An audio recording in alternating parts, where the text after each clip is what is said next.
مهرباني وکړه صاحبه.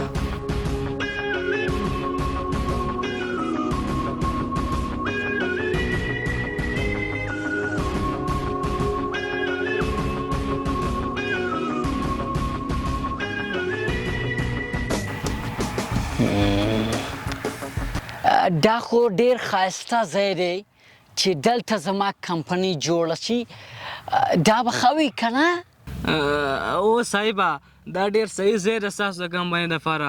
مونږ کوشش کوو چې ستاسو د کمپنۍ لپاره ښه ځای پیدا شي. د دې نه بل ښه ځای نشته دی صاحبه.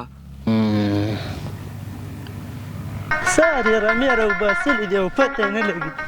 دغه کس ډېر را روان دی. دا چې دا کوم انداز کې تګ کوي دې ته تاسو څه وایه؟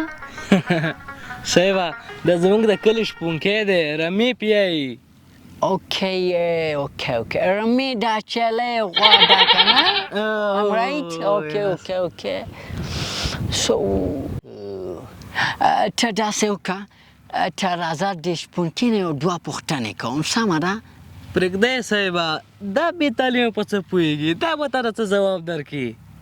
I know بټ زه د افغانانو دماغ معلوموم چې دیدو اوس هم هغومره پوهه لري که نه، ځکه چې 50 کاله را په دې خوا په دې افغانستان کې جنګ شروع دی. زموږ د ملک نه والا تر هر کنټري پورې په دې کې خپل لاسوهنه کړې ده. په دې افغانانو یې ظلم کړی دی، دې څه یې زیاتی کړی دی، دا یې بې کور کړي دي. که دومره جنګونه په نورو ملکونو راغلي و که نه نو آی سویر هغه ملک خاوره به معلومه نه وه. خو دلته ډېرو بیا هم همهغسې ژوند کوي. نو د ډېرو معلوموم چې د ډېرو فکر څومره کار کوي پوه شوې. کمان پرېږدی صاحبه ستا ذمهواري زما په غاړه ده. حالات هم خرابه دی، دا ځای هم خرابه دی. هسې هم تا خو دغه ماحول دا ځای خو دې وکتو. راځه چې لاړ شو، هسې نه څوک نقصان درته ورسوي. ډونټ واري هېڅ خبره نشته راځه. یا الله ته خیر وکړي، دو خو هسې هم کفار دی ته هلاک او تباه کړي، خو اوس ذمهواري زما په غاړه دی. الله ته خیر کړي. ویټ زه تا نه یو څو پوښتنې کوم سمه ده؟ ولکه موږ وزو پسې روان یو، ته اوس ګرخیل یې موږ نه پوښتنې کوې. پرېږده مړه صبر ربجي ته پوه که یوروره پوښتنو ته یې ځوابونه ورکړه، که پوښتنې صحیح کړې نو $100 به درکړي. دا څه وی بیا خو یو 100 پوښتنې وکړه. کښېنه.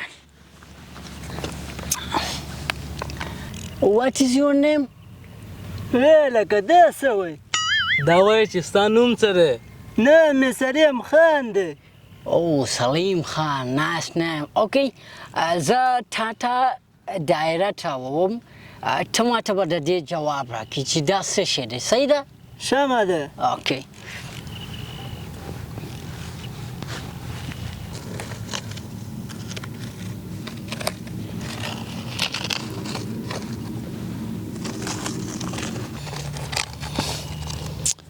Okay, so give me answer. What is this?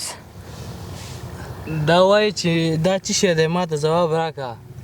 ښه دا خو مړه اسانه خبره ده.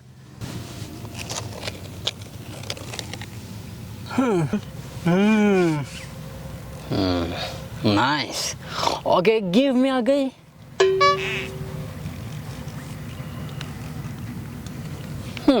So next question.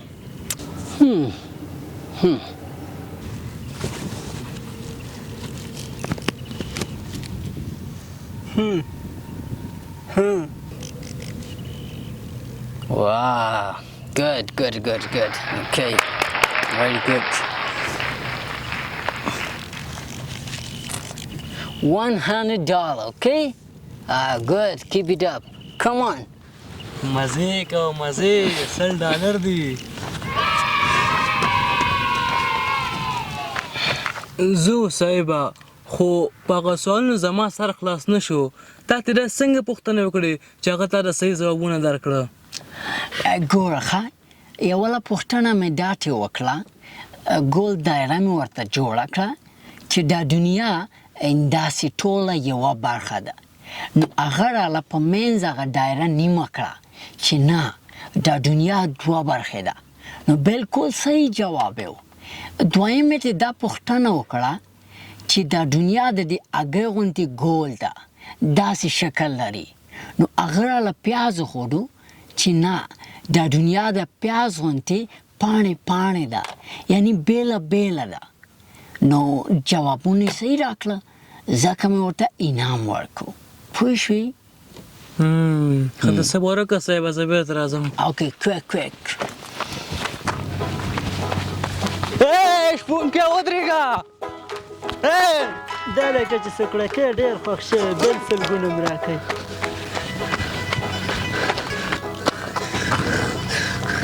و شپونکیه تا نه انګریز داسې څه پوښتنه وکړې چې تا صحیح ځوابونه ورکړه ته ما پوه که که نه چې زه پوه شم دې که څه سخته پوښتنه ده هغې راته سکړکۍ جوړ که وایي دا به ټول زه خورم ما ورته په منځ کرښه ووهله ملسې به ټول ته خورې نیم به ته خورې او نیم به زه خورم هغې بیا ما ته هګۍ راوباسله وایي موږ هګۍ سره سکړک خورو ما ورله پیاز راوباسه مال موږ پیاز سره سکړک خورو نو دې کې څه سخته پوښتنه وه